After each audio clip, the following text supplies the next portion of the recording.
வணக்கம் நண்பர்களே. So 100 டோர்னமெண்டோட match 7 நடந்து முடிஞ்சிருச்சு சவுதாம்ப்டன்ல between Southern Brave versus Birmingham Phoenix. இந்த ஒரு பர்டிகுலர் மேட்ச்ல சதர்ன் பிரேவ் 9 விக்கெட் வித்தியாசத்துல பர்மிங்ஹாம் ஓட விட்டாங்கன்னு தான் சொல்ல முடியும். சோ டாஸ் வின் பண்ணி போலிங் எடுத்தாங்க Southern brave.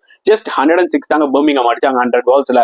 Over batting display, அதாவது ஃபியூ மேட்சஸ் நான் பாக்குறேன் இந்த 100 டோர்னமெண்ட்ல, நிஜமாவே ரொம்ப போர் அடிக்குதுன்னு தாங்க சொல்ல முடியும். அந்த 106ல டாப் ஸ்கோரர் ஜோ கிளார்க் 36, அவர் கொஞ்சம் டீசென்டா விளையாடினாரு. பென் டக்கெட் கூட நல்லா ஸ்டார்ட் கொடுத்தாரு, அதுக்கப்புறம் அவரு அவுட் ஆயிட்டாரு. மத்த எல்லா பேட்ஸ்மேனுமே அகைன்ஸ்ட் ஸ்பின் ரொம்ப திணறாங்க, அது கிளியரா தெரிஞ்சுது.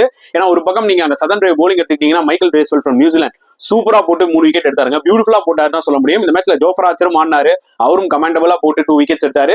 சேசிங்ல பாத்தீங்கன்னா ஜஸ்ட் 78 பால்ஸ்ல இந்த ஒரு டார்கெட் அடிச்சு நவுத்திட்டாங்க சொல்ல முடியும் சதர்ன் பிரேவ். ஓபனர்ஸ் ஜேம்ஸ் வின்ஸும் சரி டிப்ளாயும் சரி நல்லா ஸ்டார்ட் கொடுத்தாங்க. ஜேம்ஸ் வின்ஸ் 41ல அவுட் ஆனாலுமே டிப்ளாய் கடைசி வரைக்கும் ஸ்டே பண்ணி 48 அன்பீட்டன்ல இருந்தாரு.